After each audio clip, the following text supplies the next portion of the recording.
Okay, we're just going to wander over to the Amstrad PPC512. Okay, and on this machine, the super twisted LCD panel is working, but what I'm going to do, I'm going to use an external monitor, which is connected to the CGI output into a RGBI to HDMI adapter to the 8-inch panel, which is basically the same size as the super twisted LCD. So what we're going to do, we're just going to switch it to the external monitor. Okay, and now I'm going to run the code. Now this code has been compiled on QBASIC 4, which was fairly straightforward. We had to dimension the arrays and rename one of the arrays, and then it compiled without any issues. Okay, this machine is a V30 machine, so let's see if it runs any faster than the original AT machine. Okay, it's loading the code, and it switched graphics mode, and okay, we're getting some blinking when it's switching. Okay, it's running reasonably quickly. Okay, it's probably going to take a minute or two. Okay, and while it's running, let's have a look around on the table. I live in the Upper Blue Mountains, west of Sydney, and we're in lockdown at the moment for at least another 4 weeks. And these are the actual projects I'm working on at home while we're in lockdown. Okay, and it's still running away nicely. So I've got my TS80 with a thread. I have a TS80 pocket computer, which I'm going to replace the LCD panel in at some point over the next few weeks. I also want to replace the belts in my cassette drive. I have a Pi, which I'm going to use as a Pi 1541, I believe, emulator drive. And here's my C64 with an original bread bin keyboard, and I also have my iMac, which I just want to check to make sure the battery, I haven't had it on for a year or two, I just want to check the battery and power it up. And let's have a look and see how the Amstrad's going with the compiled version of the code. Okay, doesn't quite look right, but it's not too bad. And it's run reasonably quickly. Okay.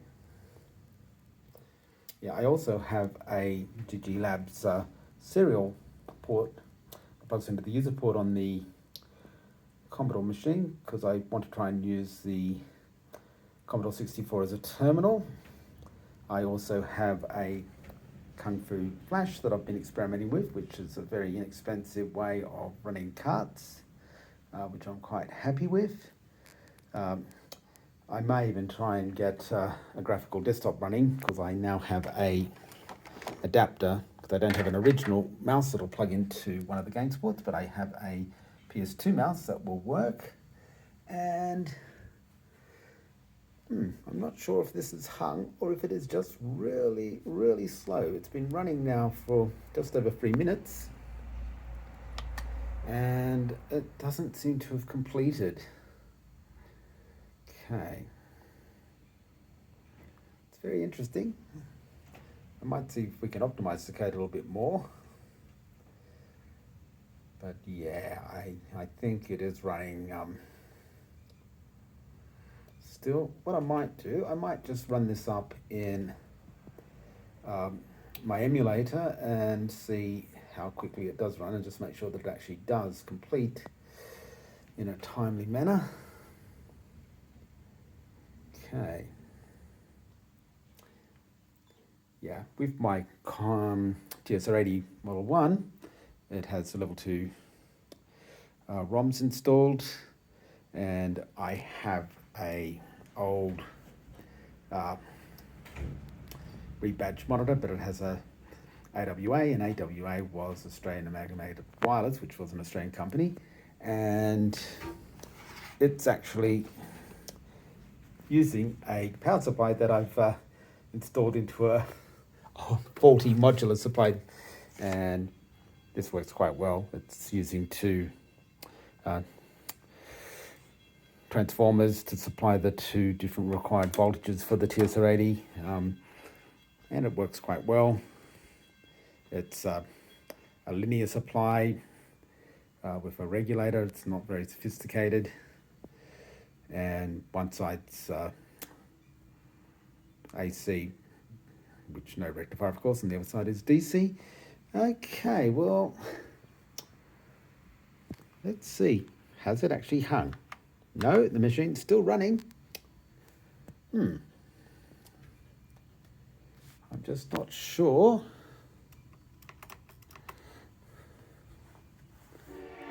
I don't want to display any information on it. I don't want to slow it down with any debug information, but that is taking quite a while to actually execute.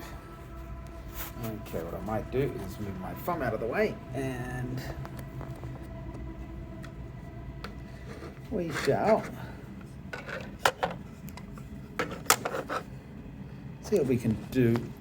Okay, it's completed its execution, and it executed in around 6 minutes. Okay, maybe I need to pause it so it doesn't clear. Cool.